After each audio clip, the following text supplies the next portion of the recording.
All right. Let's move on to The Origins of Totalitarianism by Hannah Arendt. Hannah Arendt is one of the 20th century's most powerful intellectuals. And she's writing about how Nazism came to dominate Germany, and how communism came to dominate Soviet Russia, and how these two regimes led to the deaths of tens of millions of people. How they started World War II, how they created the Holocaust, how they created the famine, okay? And in her book, she says that these two regimes are religious cults. They're evil cults. And they have three defining characteristics, okay? The first is that they're removed from reality. They don't care about reality. They have a religion, they have a faith, they have a mindset, and they want to impose their faith on reality, okay? They don't care about reality. They're removed from reality. That's the first thing, okay? Second thing is that when you're removed from reality, your only logic is movement, expansion, okay? You only know if you're right if you're growing, okay? So if the Nazis, their faith, their religion would lead to the destruction of Germany, but their membership was increasing, so they were right. They were winning these wars against European countries, therefore they're right, okay? They cannot use logic to explain their actions, so they use movement to justify their actions, okay? That's number two. 1 and 2 means number 3, which is the Nazis and the Soviets hated reality. They defied reality. They fought against reality. So even though the Nazis were losing the war, even though it's clear they could not defeat the Soviet Russia, they doubled down. Because in their religion, movement is what matters. Defying reality is what matters. And that's what led to the destruction of Germany. Okay? All right, so, and she explains that totalitarian regimes have these 3 characteristics. They're removed from reality, all they care about is expansionism, and they want to defy reality as their true test of faith. What she does not say in the book is that these 3 can apply to all bureaucracies, all governments, meaning that over time, all governments, all bureaucracies will tend towards totalitarianism because that's the only way they can justify their existence. Okay, does that make sense? All right, so let's talk about this concretely. Okay, what do I mean by this? So this is a book by James Scott. It's an excellent book, by the way, called Seeing Like a State. And he's trying to explain to us how bureaucracies work, how governments function. And for him, governments actually create more problems than they solve. Why? Well, he lists 4 reasons. The first is that all they care about is the administrative ordering of nature and society. So another way of saying this is a bureaucracy is a machine, it's a hierarchy, it's static, it's mechanical. But society is like a forest. It's diverse. It's an ecosystem. It's organic. For a state to exist, it must turn the forest into a machine like itself. So it destroys diversity. It destroys spontaneity. It destroys imagination, okay? All right, so let's use an example of this, all right? So my question to you is like, who are you? Can you tell us who are you? Like who are you as a person? Tell us who you are as a person. Just use 1 or 2 minutes to introduce yourself. Who are you as a person? Hi, my name is Banker, and I grew up in Beijing, and I came to Moonshot, this school, in 2024, last year, and Okay, wrong. Okay, that's not the correct answer. The right answer is you're a teenage boy. Oh. Okay, that's the correct answer. All right, you believe that you are an individual with individual aspirations, ambitions, with a past, with a history. The state doesn't care. The state needs to classify you in a way that can use you, okay? You're a teenage boy, which means like 2 years' time, you can be employed in a factory.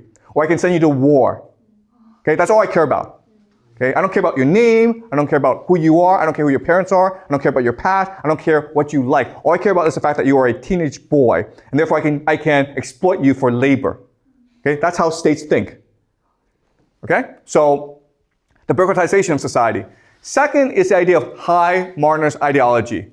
So, because the state is a monopoly, the bureaucracy is a monopoly, it becomes arrogant, it has hubris, it's overconfident, and it wants to impose its ideology on everyone else.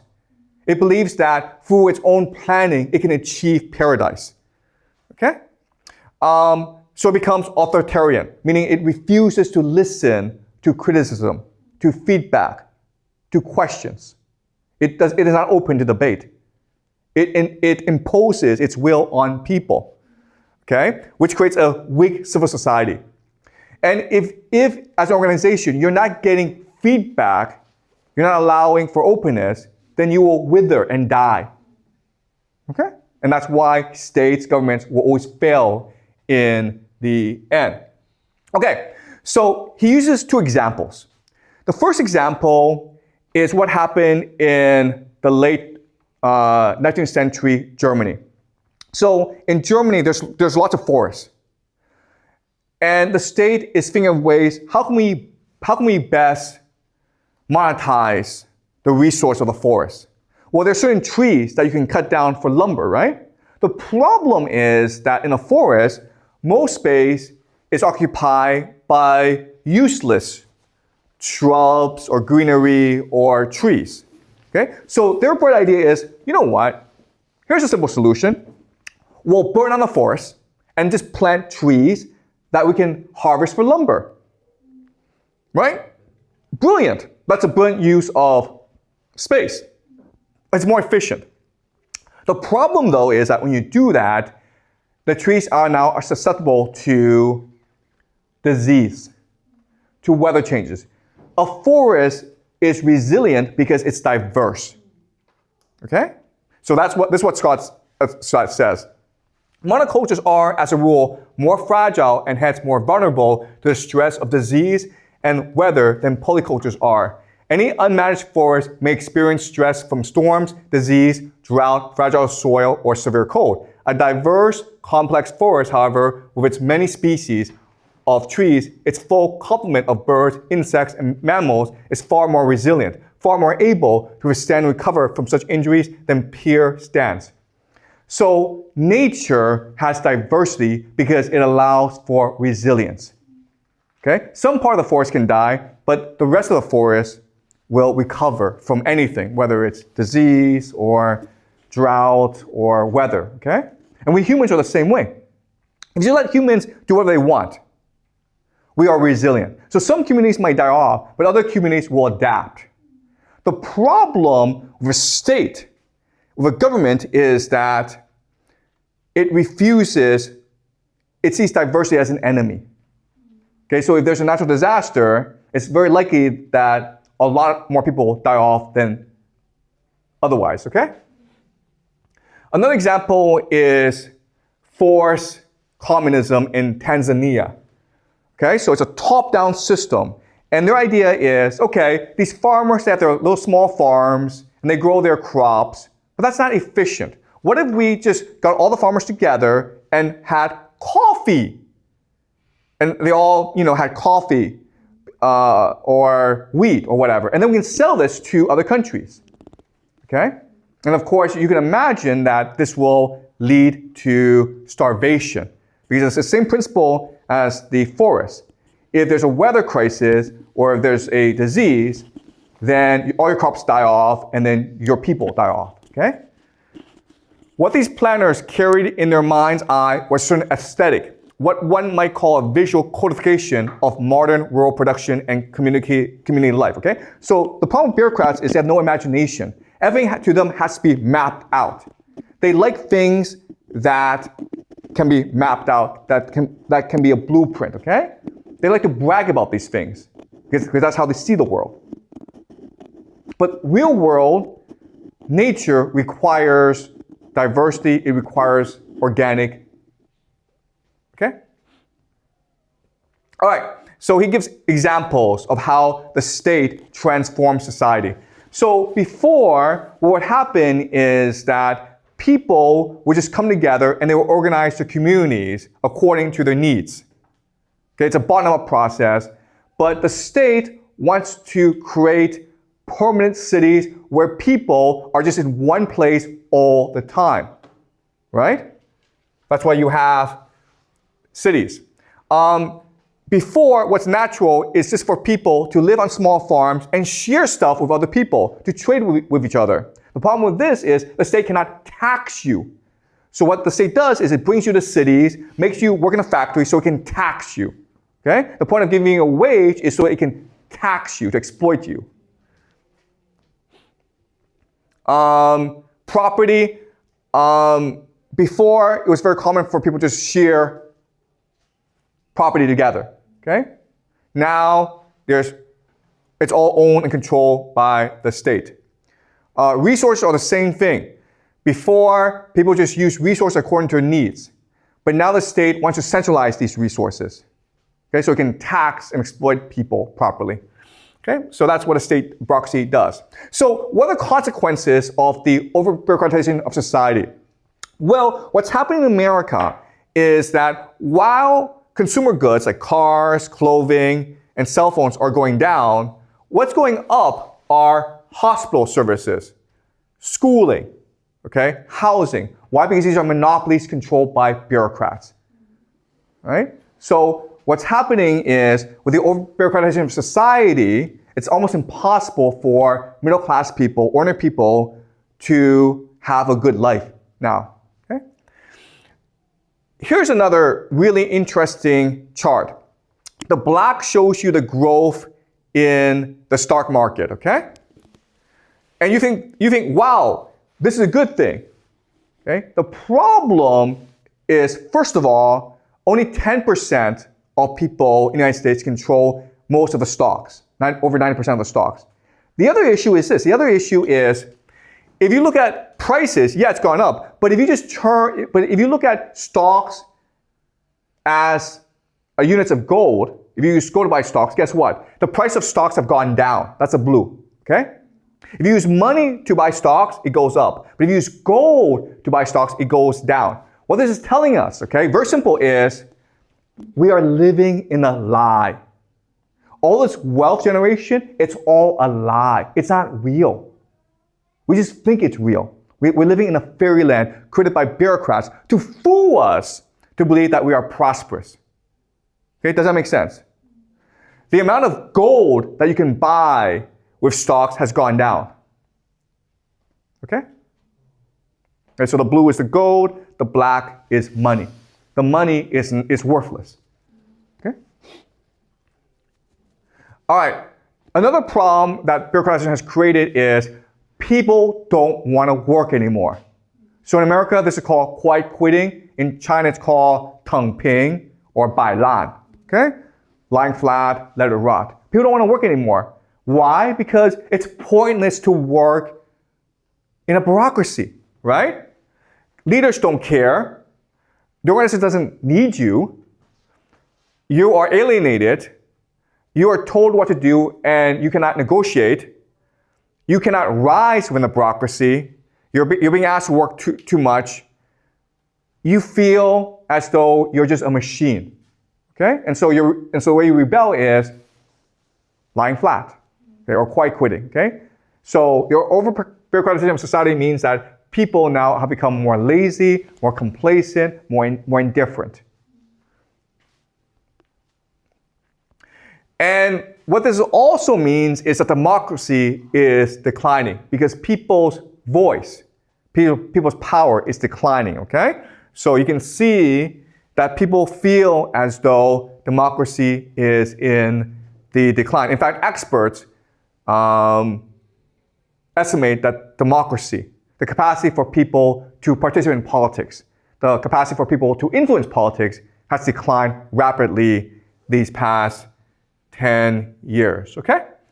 So we are living in a world that is becoming more and more bureaucratic, and it's killing us, okay?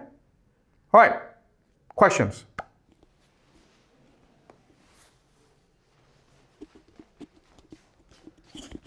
So as you say, we now live in a very corrupt world. So, We live in a bureaucratic world. yeah, very corrupt world. So what? So I can't really see the future of, no matter it's the mankind or like, are there any good side of the current world? Okay. What are good things about the current world? Well, the good side is that because things have become so corrupt, people now are forced to think for themselves, right? Before, you could just trust your teacher, you could just trust your parent, you could just trust authority figures. But now you see them for the bureaucrats that they are, and so now you're forced to think for yourself. And so you're now forced to educate yourself. You're now forced to explore different opinions. So people's minds are opening, and that I think is a very good thing in today's world. Okay? Any more questions? So will it help if we cancel most of the managers and just like keep one or two of them? Like, Yeah, okay. So that's a really good question, okay? If this is a problem, why not just get rid of the managers? And the answer is they have all the power. Okay? They would much rather send you to war and kill you off than to lose their jobs. Okay, so going back to the example of Stratford University, their mentality is, how do I maintain my privilege? They don't care about society. All they care about is maintaining their privilege. Right? So they are a bankrupt society, and then when society becomes bankrupt, they expect society to still continue to pay them off. Okay? So these are parasites, and there's nothing we can do about it. Yeah? As we just said, there are less teacher and less professor, or like most people would choose to quitting. Then who are they going to control if there's less people to work for them? You know, okay, that's a really good question. The problem is they don't think like that. They don't think about how efficient is my organization. They don't think about like, am I going to have a job the next 5 years? All they care about is maintaining the position right here and now. Okay? And the way they do that is they hire their friends or people like them into other management positions. So they become like a cabal or a network onto themselves. And for them, they become parasites. And what parasites want to do is they want to feed off the host. When the host dies, what's going to happen? They will switch to another host, right? Why? Because they're all part of larger networks as well. So that's how they think. They're thinking, well, you know, as long as society survives, I will continue to have a job, okay? So maybe this university goes bankrupt, but there's another university I can go to and exploit. And you know what? It works, okay? Because people at the top protect each other. Right? Okay, does that make sense? Yeah. They don't care about this host, they don't care about this organization. They don't care if it goes bankrupt because they can always move on to another organization to bankrupt. Okay? What matters is to maintain their patronage, their political networks. So they all help each other. Okay? Does that make sense? Okay, great. Any more questions? Is there any possible to stop or even reverse this cooperating system? Yeah, I keep on explaining this, okay? They are the ones in power. And so what has to happen is all society has to collapse before society can regenerate, before society can rejuvenate, okay? But before society can collapse, they have a lot of tricks up their sleeves, okay? So for example, they can create civil wars where the left and the right fight each other and they're left alone. Or they can use AI to control you, right? AI is God, guys, listen to God. Okay? Or they can fake an alien invasion. Okay? Or they can send you to war. They can start all these pointless wars. Okay? But whatever it takes in order to maintain their privilege and their power, that's their mentality. And that's how they got to where they are. Okay? And that's how the elite think. Any more questions, guys? Okay, Mr. Jiang. My question is, so I'm a 12th grader. So if you are in my shoe, like if you are in a 12th grader nowadays, what would you do? Like, are you still going to pursue for a further education, a higher education, or were you going to like just drop out? Yeah. Okay. That is a great question. So you guys are about to go to university, and as I told you in this class, university is a complete ripoff. Okay. All you're doing is you're paying for the nice salaries and perks of these administrators at university. You're not really paying for the professors. All right. You're paying for the administrators to have their nice lives. And so what I would do is maybe not go to university.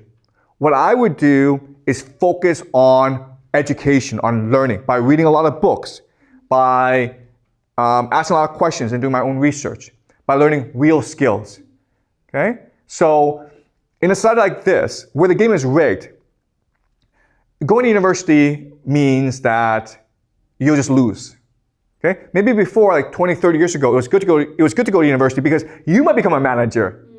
But now, all those slots have been taken up by the elite and the children. Okay? There's no space for you.